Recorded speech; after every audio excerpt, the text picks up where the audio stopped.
இன்றைய காணொளியில் 2 கேள்விகளுக்கான விடை தேடும் முயற்சியில் என்னுடைய சிற்றறிவுக்கு எட்டிய வரையில் விடை தேடுவோம்.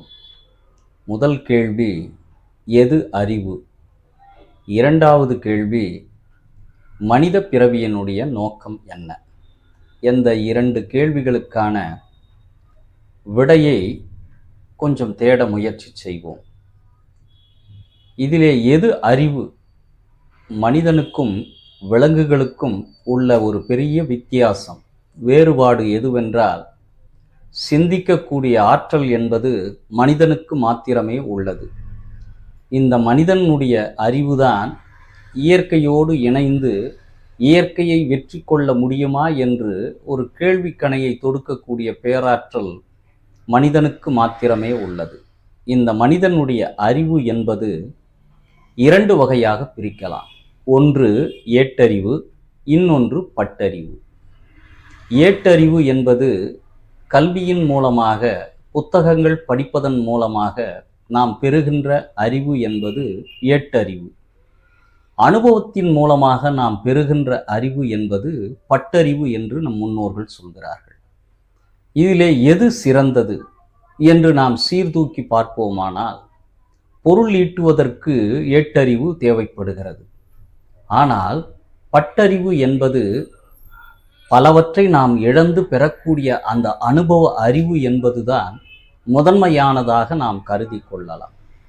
இதற்கு ஏதாவது வள்ளுவர் குறளிலே சொல்லியிருக்கிறாரா என்று தேடி பார்த்தால், கல்விக்கு ஒரு குறள் சொல்லியிருக்கிறார்.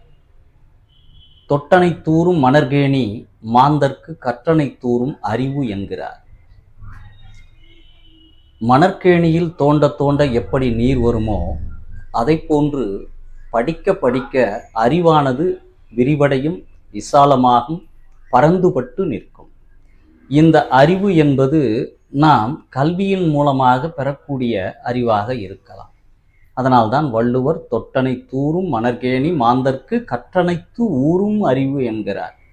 மணற்கேணியிலே நீர் ஊறுவதைப் போல படிக்க படிக்க அறிவானது ஊற்றெடுத்து பெருக்கும் என்று சொல்கிறார் வள்ளுவர்.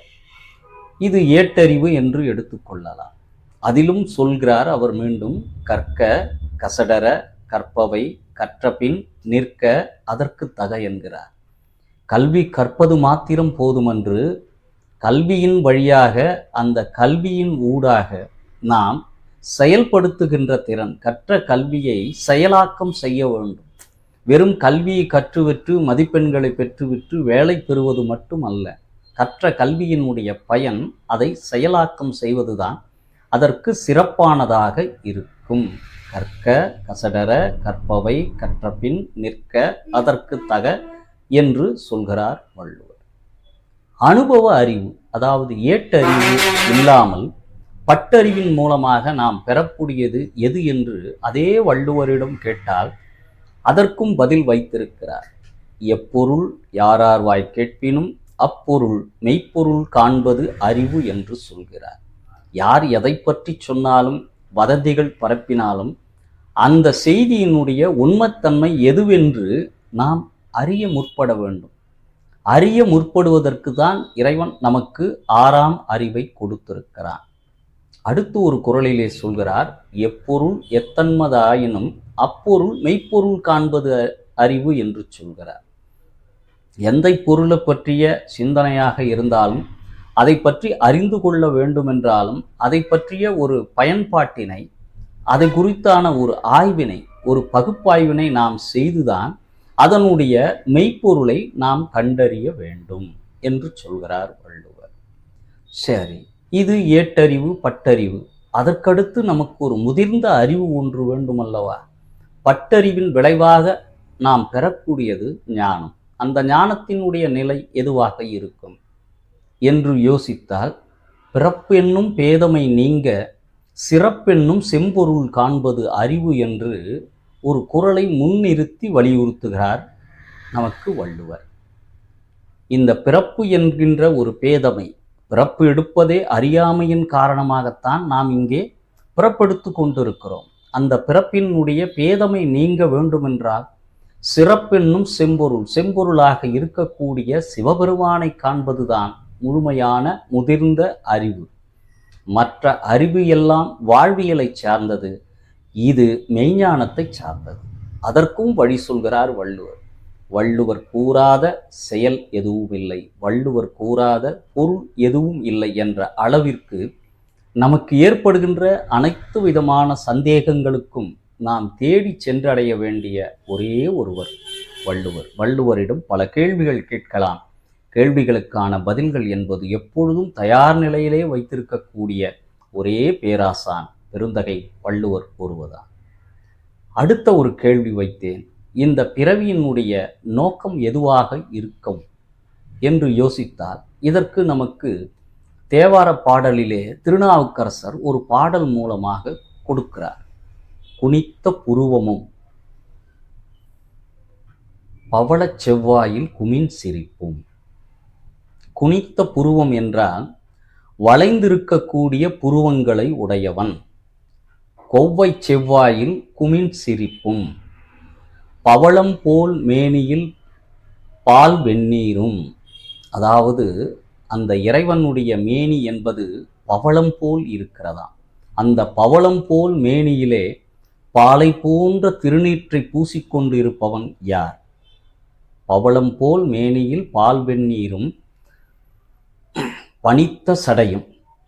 பனித்த சடை என்றால் அதாவது கங்கையை தலைமேல் வைத்து கொண்டிருக்கின்ற காரணத்தினால் அவன் தலை எப்பொழுதுமே விரிசடை கூத்தனாகவும், அதே போன்று ஈரமுடைய கூந்தலை அதாவது சடையை உடையவனாகவும் இறைவன் இருக்கிறான். பனித்த சடையும் பவளம் போல் மேனியில் பால் வெந்நீரும் இனித்தமுடன் எடுத்த பொற்பாதமும். அதாவது அவன் தூக்கிய திருவடி கோலத்திலே இறைவன் இருக்கிறான்.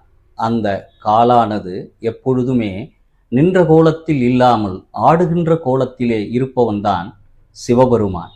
இனித்த பொற்பாதமும் காணப்பெற்றால் மனித பிறவியும் வேண்டுவதே இம்மாநிலத்தே.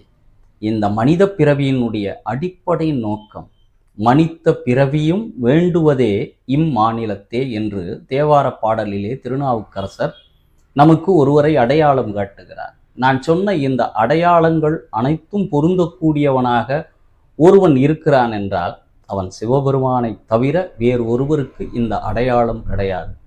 நம்முடைய பிறவியினுடைய நோக்கம் மனித பிறவியும் வேண்டுவதே இம்மாநிலத்தே. இந்த மண்ணிலே நாம் பிறப்பெடுப்பதற்குரிய அடிப்படையான காரணம் எதுவென்றால் அவனை அடைதல், அவனை நாம் நேசித்தல், அவனோடு அன்பு கலந்து வாழ்தல் என்பதுதான் இந்த மனித பிறவியினுடைய அடிப்படை நோக்கமாக இருக்க வேண்டும்.